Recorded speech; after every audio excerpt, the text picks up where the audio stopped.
Hi viewers, నమస్కారం. నేను మీ సిరి. Welcome back to నిన్ను కోరి. ఈరోజు కథ మిస్టర్ ఆరిగన్, ఎపిసోడ్ 49.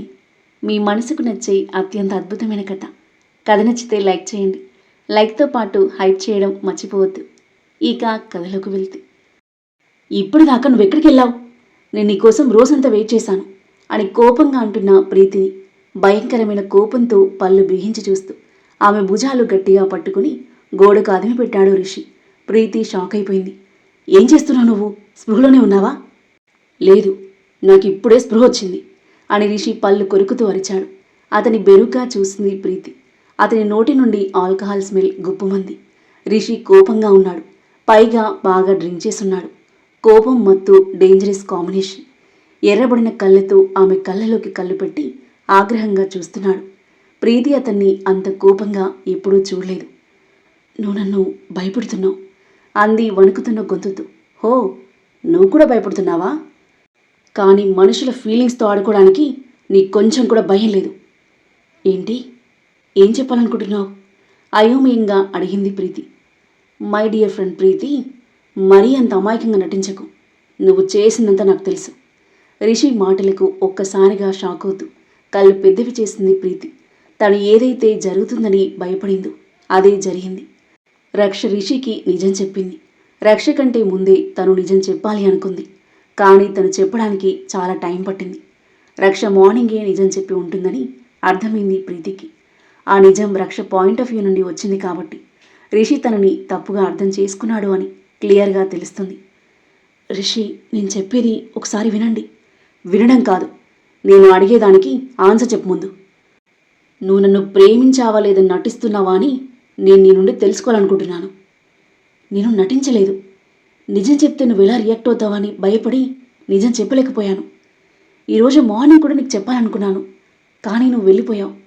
పార్టీ జరిగిన నైట్ కూడా నేను నీకు నిజం చెప్పడానికి ప్రయత్నించాను, కానీ నేను చెప్పేలోపే నువ్వు నిద్రపోయావు. ప్రీతి, నేను ఫూల్లా కనిపిస్తున్నానా నీకు? నువ్వు నిజం చెప్పాలి అనుకుంటే కాస్త కూడా టైం దొరకలేదా నీకు? నిన్న నువ్వు రోజంతా ఫోన్ ఎత్తలేదు. ఈరోజు మార్నింగ్ నన్ను వదిలేసి వెళ్ళిపోయావు. ఇంకెప్పుడు నిజం చెప్తాను నేను? ప్రీతి, నువ్వు నా హార్ట్ బ్రేక్ చేశావు. తన కళ్ళలోకి కోపంగా చూస్తూ ఆమె నడుం చుట్టూ చేయి వేసి దగ్గరికి లాక్కున్నాడు. ప్రీతి బెదురుగా చూసింది. రిషి, వదలండి, ఒకసారి నేను చెప్పేది వినండి అని ప్రీతి అంటున్నా పట్టించుకోకుండా నిప్పుల్లా మండుతున్న కళ్ళతో ఆమె కళ్ళలోకి చూస్తూ మెడ వెనుక చేయి వేసి ఆమె మొహాన్ని అతని మొహానికి దగ్గరగా తీసుకున్నాడు. ప్రీతి అయోమయంగా చూస్తుంది. రిషి ఆమె పెదాలను ముద్దు పెట్టుకోవడానికి ముందుకు వంగగా గట్టిగా కళ్ళు మూసుకుంది ప్రీతి. కానీ రిషి ముద్దు పెట్టుకోకుండా ఆమె భుజంపై తల ఆనించడంతో మెల్లిగా కళ్ళు తెరిచింది. రిషి హోష్లో లేడు. అతని శరీర భారం పూర్తిగా ప్రీతి పైనే ఉంది. అతి కష్టంగా అతని పట్టుకుని రూంలోకి తీసుకువెళ్ళింది. బెడ్పై పడుకోబెట్టి లేవబోతుంటే రిషి ఆమెను తన చేతిలోకి లాక్కున్నాడు మత్తులోని. అతని మైండ్ బాడీ పూర్తిగా కంట్రోల్ తప్పాయి. ప్రీతి అతని నుండి విడిపించుకోవడానికి ప్రయత్నించింది. కానీ రిషి ఆమెను చేతులతో గట్టిగా బిగించాడు. నువ్వు ఇలా చేస్తావనుకోలేదు ప్రీతి.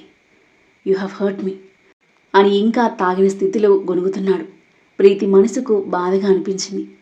అతని నుండి విడిపించుకోవడం మానేసి పడుకొని అతన్ని చూస్తుంది. మార్నింగ్ అతన్ని ఎలా ఫేస్ చేయాలో తనకి అర్థం కాలేదు. ఆలోచిస్తూనే నిద్రలోకి జారుకుంది. మరోవైపు రుద్ర మహి డిన్నర్ చేస్తున్నారు. ఇద్దరి మధ్య మాటలేవు. సైలెంట్గా డిన్నర్ ఫినిష్ చేసి తమ గదిలోకి వచ్చి బెడ్పై వాలిపోయారు.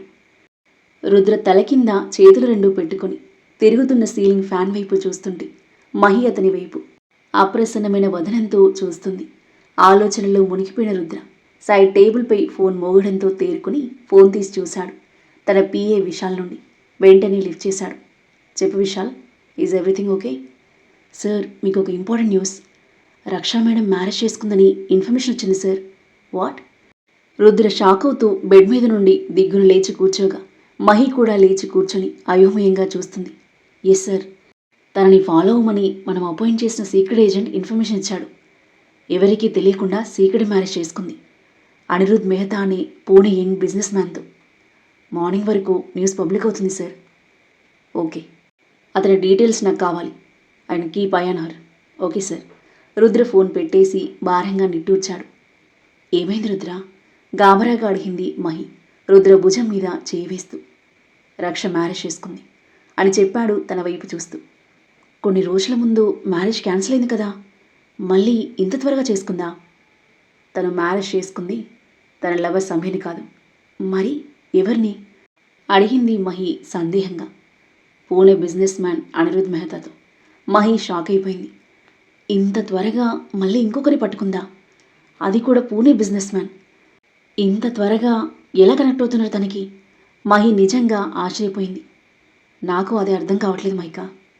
తను పెళ్లి చేసుకుని తన లైఫ్ తను చూసుకుంటే ఏ ప్రాబ్లం లేదు, కానీ దియాను నా నుండి దూరం చేయడానికి తను ఇంత త్వరగా మ్యారేజ్ చేసుకుంది. ఇప్పటికే అక్కబావల్ని కోల్పోయాను, దియాను ఎట్టి పరిస్థితుల్లోనూ కోల్పోలేను ఎమోషనల్గా అంటున్న రుద్రని సైడ్ నుండి హత్తుకుంది మహి. అలా ఏం జరగదు రుద్ర, దియా ఎప్పటికీ మనతోనే ఉంటుంది. మన చిట్టి తల్లిని మన నుండి ఎవరు వేరు చేయలేరు. ఆ రాక్షసి కస్టడీ కేసు ఫైల్ చేసినా ఫైట్ చేయడానికి తన దగ్గర ఏ ప్రూఫ్ లేదు. నువ్వు వరి అవ్వకు అంది అతని తల నిమురుతూ. సాలోచనగా తలాడిస్తూ బెడ్పై వాలిపోయాడు రుద్ర. మహి అతని బాహువుల్లో ఒదిగిపోయి అతని ఛాతిపై సుతారంగా తడుతూ ఉంది. ఆలోచనలతో ఎప్పటికో నిద్రపోయారు. మార్నింగ్ దాదాపుగా 4 గంటలవుతుంది.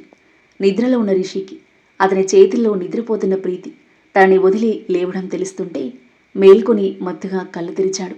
ప్రీతి మళ్ళీ నిద్రలో నడుస్తూ కనిపించింది. రిషికి కోపం వచ్చింది. ప్రీతి డోర్ తీసుకుని వెళ్తుంటే లేచి ఆమె వెంట వెళ్ళాడు. ఎంత కోపం ఉన్నా ప్రీతిని ఆ సిచ్యువేషన్లో వదిలేయాలి అనుకోలేదు. ప్రీతి గది నుండి బయటకు వెళ్ళి హాల్లో కొన్ని రౌండ్లు నడిచి తరువాత కారిడార్ గుండా మెయిన్ డోర్ ఓపెన్ చేసి బయటికి వెళ్ళింది. రిషి ఆమెను ఫాలో అయ్యాడు. కొంచెం కూడా భయం లేకుండా దయ్యంలాగా అలా నడుచుకుంటూ వెళ్తుందేంటి? నేను తనని చూడకపోయింటే పరిస్థితి ఏంటి? గాడ్, నిద్రలో నడిచే ఈ పిచ్చి అలవాటును వెంటనే వదులుకోకపోతే చాలా డేంజర్. నడుచుకుంటూ బీచ్ దగ్గరికి వెళ్ళింది ప్రీతి. నీటి అలలు ఆమె పాదాలను తాకబోతుండగా రిషి ఆమె చేయి పట్టుకుని ఆపి వెనక్కి తీసుకొచ్చి ఇసుకపై పరిచిన కవర్పై పడుకోబెట్టాడు. ప్రీతి ముడుచుకొని నిద్రపోయింది. తన పక్కన ఇసుక మీద కూర్చున్నాడు రిషి. రిషి నిద్ర చెదిరిపోయింది. రాత్రి తాగిన మత్తు పూర్తిగా వదిలిపోయింది. రాత్రి టైంలో అలలు మరింత ఎత్తుగా బలంగా ఎగిసిపడుతున్నాయి. బీచ్ను తాకుతున్న చల్లని గాలి వాతావరణాన్ని చాలా ఆహ్లాదకరంగా మార్చింది. ఆ బీచ్ వ్యూ పాయింట్ రిషి ఉండే ప్రైవేట్ విల్లా వరకు మాత్రమే పర్మిట్ కాబట్టి చుట్టుపక్కల ఎవరూ లేరు. వీళ్ళిద్దరూ మాత్రమే. అలల వినసొంపైన శబ్దాలు తప్ప మరే శబ్దం లేకుండా చాలా ప్రశాంతంగా ఉంది. రిషి ప్రీతి వైపు చూస్తున్నాడు. చంద్రకాంతిలో ఆమె మొహం మరింత అందంగా కనిపించింది. ఈ మెంటల్ గర్ల్ను నేనెందుకు ప్రేమించాను? ఇంత పెద్ద నిజాన్ని నా దగ్గర ఎందుకు దాచావు? నా లైఫ్లో నేను ప్రేమించిన మొదటి అమ్మాయివి నువ్వే. రిషి లో వాయిస్తో మాట్లాడుతున్నాడు. ఆ మాటలు ప్రీతి చెవులకు వినపడుతున్నాయి. రిషి తనని పడుకోబెట్టినప్పుడే తనకి మెలకువ వచ్చింది. కానీ తను నిద్రలేస్తే రిషి గొడవ పడతాడని నిద్రపోతున్నట్లు నటించింది ప్రీతి. తన మీద పిచ్చి కోపంతో ఉంటాడేమో, తనని ఇంకా పట్టించుకోడేమో అని టెన్షన్ పడ్డ ప్రీతి అతని మనసులోని మాటలే విని హ్యాపీగా ఫీల్ అయింది. రిషి ఇంకా తనను ప్రేమిస్తున్నాడని ఆశ కలిగి మనసులోని భారం తగ్గింది. తన వైపు నుండి ప్రయత్నాలు చేస్తే అతను తనని ఖచ్చితంగా అర్థం చేసుకుంటాడు అన్న హోప్ వచ్చింది. నీతో సరదాగా టైం స్పెండ్ చేయాలని ఎంతో హ్యాపీగా తీసుకొచ్చాను ఇక్కడికి, కానీ నువ్వు నన్ను చాలా డిసప్పాయింట్ చేశావు. ఈ ఫీలింగ్తో ఇక్కడ ఉండడం కష్టంగా ఉంది నాకు. మార్నింగ్ వెళ్తున్నాం ఇక్కడ నుండి అన్నాడు నిట్టూరుస్తూ. అతని మాటలు విన్న ప్రీతి, మీరు కన్విన్స్ అయ్యే వరకు, నా మీద కోపం పోయే వరకు మనం ఇక్కడ నుండి వెళ్ళేది లేదు, నేను వెళ్ళనివ్వను అని మనసులో అనుకుంది నిద్ర నటిస్తూనే. రిషి మౌనంగా అలలను చూస్తున్నాడు. ప్రీతికి తనక్కడికి నిద్రలో నడిచొచ్చిందని తెలియదు. రిషిని తనని ఎత్తుకుని తీసుకొచ్చి అక్కడ పడుకోబెట్టాడని అనుకుంది. ప్రశాంతమైన ఆ చల్లని గాలి తనువుకి హాయిగా తగులుతుంటే మళ్ళీ నిద్ర కమ్మేసింది ప్రీతిని. రిషి పక్కనే ఉండడంతో ధైర్యంగా పడుకుంది. కాసేపటికి నిద్ర ఆవహించడంతో రిషి కూడా తన పక్కని ఇసుక మీద పడుకున్నాడు. మార్నింగ్ 6 అవుతుండగా తమ డోర్ తట్టిన సౌండ్ వినిపించి రుద్ర మహిళకు మెలకు వచ్చింది. రుద్ర వెళ్ళి డోర్ ఓపెన్ చేసేసరికి ఎదురుగా సరస్వతి అతనికి ఒక కవర్ ఇచ్చింది. ఏదో లీగల్ డాక్యుమెంట్ అని క్లియర్గా కనిపిస్తుంటే రుద్ర కనుబొమ్మలు ముడివేసి చూస్తూ ఫాస్ట్గా కవర్ ఓపెన్ చేసేసరికి కస్టడీ కేస్ నోటీస్ కనిపించింది. రుద్ర మొహం ఒక్కసారిగా పాలిపోయింది. తను భయపడినట్లే జరిగింది. రక్ష దియా కస్టడీ కేసు ఫైల్ చేసింది. 2 రోజుల్లో కోర్టు విచారణకు షెడ్యూల్ చేయబడింది. రక్ష కేసు ఫైల్ చేస్తుందని తెలుసు, కానీ మరి ఇంత ఫాస్ట్గా చేస్తుందని ఊహించలేదు రుద్ర. అతను రెస్పాండ్ అయ్యేలోపు రక్ష యాక్షన్ తీసుకుంది. దియా విషయంలో తన పంతం ఎంత తీవ్రంగా ఉందో దీన్ని బట్టి మరోసారి అర్థమైంది రుద్రకి. ఓకే ఆంటీ, మీరు వెళ్ళండి అని చెప్పి సరస్వతి వెళ్ళగానే డోర్ క్లోజ్ చేసి వెనక్కి తిరిగాడు. అతన్ని చూస్తున్న మహి ఏమైంది అని అడిగింది. వాడిపోయిన రుద్ర ఫేస్ని, అతని చేతిలో ఉన్న లీగల్ డాక్యుమెంట్స్ని మార్చి మార్చి చూస్తూ. రక్ష కస్టడీ కేసు ఫైల్ చేసింది. ఈ 2 డేస్లో కోర్టు ఎంక్వైరీ ఉంది. నైటే కదా పెళ్ళైంది, అప్పుడే కేసు ఫైల్ చేసి నోటీస్ పంపించిందా? బెత్తరిపోయింది Mahi. Yes, court enquiry face చేయడానికి నువ్వు మెంటలీ ప్రిపేర్ చేసుకో, బీ స్ట్రాంగ్ అని చెప్పాడు మహి భుజం తడుతూ. కాన్ఫిడెంట్గా తలాడించింది మహి. నోటీస్ లాకర్లో పెట్టి జిమ్కి వెళ్ళాడు రుద్ర. రక్ష ఇంత ఫాస్ట్గా కేసు ఫైల్ చేసిందంటే తన దగ్గర నాకు తెలియకుండా మాకు ఎగెనిస్ట్గా ఏదైనా స్ట్రాంగ్ ప్రూఫ్ ఉంటుందా? లేదంటే కేసు ఫైల్ చేసి గెలుస్తుందని అంత నమ్మకంగా ఉండదు. ఆలోచనకి కాస్త కలవరపడ్డాడు రుద్ర. వర్కౌట్ చేస్తూ కేసుని ఎలా విన్ అవ్వాలా అని ఆలోచిస్తున్నాడు. రవి వెచ్చని కిరణాలు మొహాన్ని తాకుతుంటే కళ్ళు తెరిచింది ప్రీతి. కళ్ళెదురుగా సముద్రం, కొండల మధ్యలో నుండి బ్యూటిఫుల్ సన్ రైజ్ అందంగా మెరిసిపోతుంది. తల తిప్పి పక్కకు చూసేసరికి రిషి ఇసుక మీద పరుపు మీద పడుకున్నట్టుగా హాయిగా నిద్రపోతున్నాడు.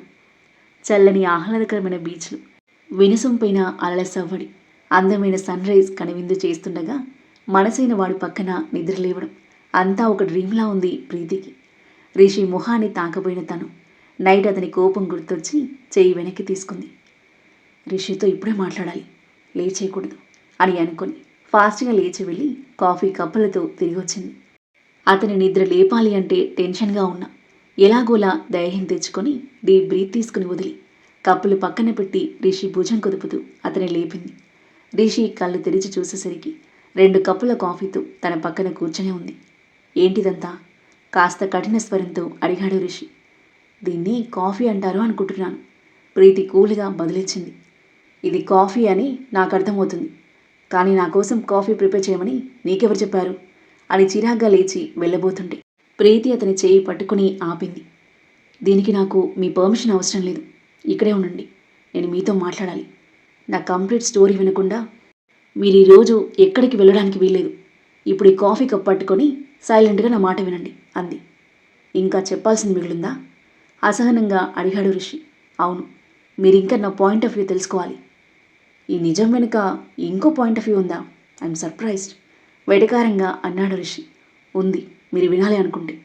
ఓకే చెప్పు, నేను వింటున్నాను అని ప్రీతి చేతిలో నుండి కాఫీ తీసుకుని సిప్ చేశాడు. ప్రీతి కాఫీ తాగేసి కప్ పక్కన పెట్టింది. నిజానికి మహి నన్ను మీకు దగ్గరయ్యి రుద్రగారి గురించి మీ నుండి ఇన్ఫర్మేషన్ తెలుసుకోమని అడిగింది. అది నాకు కూడా తెలుసు. ఇందులో కొత్తగా ఏముంది? కొత్తగా ఏముందంటే నేను మిమ్మల్ని ప్రేమిస్తున్నాను నిజంగా అంది ప్రీతి. వాట్? ఇప్పుడేమన్నావు? నువ్వు నన్ను ప్రేమిస్తున్నావా?